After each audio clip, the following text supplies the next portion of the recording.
तो दीपक जी, मेरा आपसे ये अगला सवाल है कि ब्रिज में और वृंदावन में खास करके या मथुरा में पहले की तुलना में अब तक जो भी वहाँ पे विकास कार्य हुए हैं या बदलाव किए गए हैं, क्या उससे अध्यात्म को ज़्यादा मजबूती मिला? क्वेश्चन से पहले थोड़ा सा संक्षिप्त में आप ब्रिज को समझ लो। ब्रिज क्या है? ब्रिज, पहली बात तो ब्रिज ना 84 कोस ही ब्रिज है। एक आपने सुना होगा 84 कोस की परिक्रमा लगती है, जिसको लगाने से मोक्ष प्राप्त होता है। ये मैं नहीं कह रहा हूँ, संत महात्मा बाबा कथावाचक पंडित पुरोहित सेवाय जितने भी ब्राह्मण हैं, ब्राह्मण देवता पूजनीय हैं, जिन्होंने शास्त्र पढ़े हैं, वेद पुराण, वो कहीं कहते हैं कि 84 कोस परिक्रमा करने से ब्रिज की मोक्ष की प्राप्ति होती है। आपके सारे पाप इस जीवन के यहीं कट जाते हैं। तो ब्रिज जो है 84 कोस है। 84 एक मिनट के लिए 84 कोस का मतलब है 126 किलोमीटर, 250 किलोमीटर, 252 252 हाँ सॉरी। तो एक कोस में 3 किलोमीटर होता है। हाँ। और अगर एग्जैक्टली चलोगे तो 3.333 किलोमीटर होता है। हाँ। तो बेसिकली 84 कोस जो है वो 252 किलोमीटर है, जिसमें उत्तर प्रदेश है, बहुत छोटा सा पार्ट राजस्थान का है, फिर 20 से 25% पार्ट हरियाणा का है और फिर यूपी का है। तो ये 3 राज्यों के पार्टों को जोड़ के ये 84 कोस की परिक्रमा बनती है। और इस 84 कोस को अगर और डिटेल में आप समझना चाहो तो 84 कोस को अगर मल्टीप्लाई करो आप 3 से तो 252 किलोमीटर, और 252 किलोमीटर को डिवाइड करोगे 3 से, 252 किलोमीटर को 3 से डिवाइड करो तो फिर 84 पे आ गए। अब 84 को अगर आप 4 से डिवाइड करोगे तो मोटा मोटी हर 8 किलोमीटर पे, मोटा मोटी 8 से 9, 7 से 9 किलोमीटर के एक एग्जैक्टली फिगर आती है, हर इतने गांव के बाद एक तीर्थ स्थल है। तो वो इस तरीके से ब्रिज 84 कोस है। तो ब्रिज बेसिकली 84 कोस है। उस ब्रिज 84 कोस में ही श्रीधाम वृंदावन है, ठीक है ना। उसी के अंदर गोवर्धन है, उसी में बलदेव है, उसी में निधिवन है, उसी में आपका नंदगांव है, उसी में ऐसे करके अलग अलग तीर्थ स्थल है, बंडेर वन है, अनेक, और हर उसकी अपनी एक लीला है। आपको सुनकर चले होगा, अगर आपको पता हो तो पता होगा, वैसे तो अगर आपने समझा हो या सोचा हो, नहीं तो इसके अंदर ब्रिज 84 कोस में हम 84 लाख यूनिया है ना जी, है ना। तो 84 लाख यूनियों का जो निचोड़ है, जो एक मतलब उसको आप एक तरीके से संक्षिप्त कर दो तो वो 84 कोस है।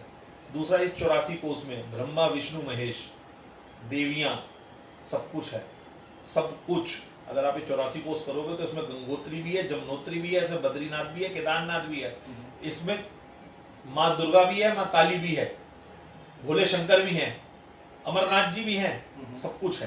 तो ब्रिज 84 कोस जो है वो बेसिकली वो सारा का सारा आपका पूरा का पूरा 84 लाख योनिया और प्लस पूरे सनातन में जितने भी देवी देवता आते हैं वो यहाँ है। इसके पीछे भी एक छोटी सी कथा है, अगर आपको पता हो, जो कि वेद पुराण में भी लिखी है। सारे संत महात्मा कथावाचक ब्राह्मण ये सब बताते हैं कि श्री कृष्ण की 2 मदर थी, एक यशोदा एक देवकी, और ऐसी 2 पिता थे, वासुदेव और नंद, ठीक है। तो जब ये बुजुर्ग अवस्था में आए, वृद्ध अवस्था में आए थोड़ा सा, तो इन चारों ने कृष्ण से कहा, श्री कृष्ण से, कि भाई हमें ना तीर्थों पे जाना है, हमें तीर्थ पे जाना है। तो उनको अपने माँ बाप से बहुत स्नेह था, और दूसरा उनको ये था कि ये तीर्थ पे जाएंगे तो उतने दिन मैं इनसे दूर रहूंगा। तो उन्होंने कहा आपको कहीं जाने की जरूरत ही नहीं है, मैं सारे तीर्थ ही यहीं करा देता हूँ। तो जब जाके ये 84 कोस ब्रिज बना। अगर आप चाहो तो इसके बारे में जो भी कोई संत महात्मा जो अपने आप को साक्षात्कार बुद्धिजीवी मानता है या है, आप उससे अगर पूछो, अगर वो इन शब्दों में इधर से उधर करते तो थोड़ा सा कर सकता है, लेकिन हकीकत यही है। तो ये है ब्रिज। और अब इस ब्रिज के अंदर आप बात कर रहे हो कि इस ब्रिज में जो चल रहा है उससे ब्रिज के अंदर विकास कितना हो रहा है, या ब्रिज का प्राकृतिक नुकसान या फायदा क्या हो रहा है, अगर उसकी मैं बात करूं तो देखो, ब्रिज के अंदर जैसे 84 कोस है, तो 84 कोस को अगर आप जीव धारण करो, जैसे मंदिरों का जीव धारण करा जाए, क्योंकि ब्रिज में अगर आज की डेट में बात करो तो अगर आप भी गए हो, आपने खुद ही बताया मेरे को, तो मैं उस बात को समझूं तो आपने क्या कहा जी, हम बरसाने की लठमार होली देखने गए थे और अब बाकी बिहारी जी पहुंच गए। तो आपकी बात नहीं है ये, पूरे वर्ल्ड में जो भी अपने आप को चाहे हिंदू बोले चाहे अंग्रेज बोले, वो जब ब्रिज आता है तो उसको 3 ही चीज नजर आती है, गोवर्धन जी, बरसाने और बाकी बिहारी। तीसरा चौथा कुछ नजर नहीं आता। जबकि 84 कोस को अगर ढंग से डेवलप कर दिया जाए, जो डेवलपमेंट की बात आप कर रहे हो, मैं उसको जी उदाहरण कह रहा हूँ कि जो मंदिर वहाँ पे हैं, हमारे सनातन और हिंदू में कहते हैं ना जी उदाहरण होता है कि किसी चीज को जी उदाहरण कर दो। तो अगर इन सब मंदिरों का जी उदाहरण हो जाए, जिनकी अपनी अपनी महत्वता है, तो जो रश है जो एक जगह पे जाके केंद्रित हुआ है वो बट जाएगा।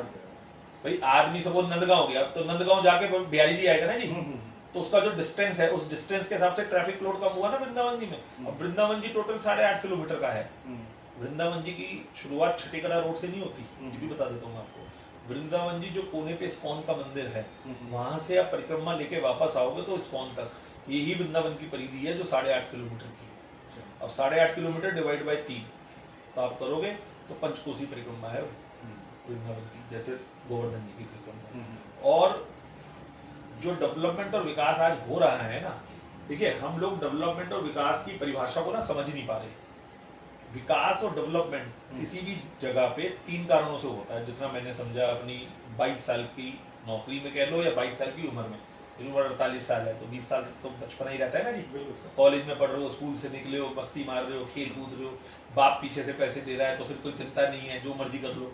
लेकिन जब आप धरातल पे उतरते हो, प्लेइंग ग्राउंड पे उतरते हो, जब पता चलता है कि आप तेंदुलकर बनोगे या आप पार्थिव पटेल बन के पानी पिलाते रहोगे। मतलब पार्थिव पटेल जी बाद में खेले, लेकिन पानी तो पिलाया है ना, शुरू में तो लोगों ने यही कहा।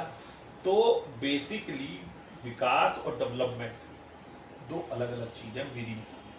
विकास होता है उस इलाके को ऊपर उठाना, वहाँ के लोगों के जीवन स्तर को ऊपर उठाना, उनकी दबी हुई चीज़ों को लोगों तक ले जाना। डेवलपमेंट का नाम है आपने इंफ्रास्ट्रक्चर खड़ा करना है। अब इंफ्रास्ट्रक्चर में आप रोड बनाओ, ट्रेन की एक्सेस वहाँ तक दो, फ्लाइट की एक्सेस वहाँ तक दे दो, वहाँ तक तो सीख है। लेकिन आप अगर आज ब्रिज की बात करूँ तो ब्रिज में जो जिसका जन्म ब्रिज की धरती पर हुआ उसे ब्रिजवासी कहते हैं। और आज एक और बात बता देता हूँ, जिसने ब्रिज में मकान बनाया है वो ब्रिज निवासी है, वो ब्रिजवासी नहीं है। आज लोगों को ना डाउट है कि जो दिल्ली से जाके वहाँ एक फ्लैट खरीद लेता है ना, एक रेंट पे रहता है, जी मैं ब्रिजवासी हूँ, वो ब्रिजवासी नहीं है। हाँ, उसका बच्चे ने वहाँ जन्म ले लिया, जैसे अमेरिका में होता है ना जी कि आप यहाँ से A1 वीजा पे गए, ग्रीन कार्ड पे गए, या A1 वीजा पे गए, B1 वीजा पे, H1 वीजा पे गए, और वहाँ आपके यहाँ पे वहाँ पे आपको एक बच्चा, आपकी वाइफ को एक बेटा हो गया या बिटिया हो गई, तो वो वहाँ का ग्रीन कार्ड होल्डर होगा। तो ऐसे ही यहाँ पे ब्रिजवासी वो है जो ब्रिज की धरती पे जन्म लेगा, जो पहला जो कदम रखेगा वो ब्रिजवासी है, और जो बाहर से आ रहा है वो ब्रिज निवासी है, और जो दर्शन करने आ रहा है वो भक्त है। तो ये 3 चीज़ों की परिभाषा अपनी अपनी है।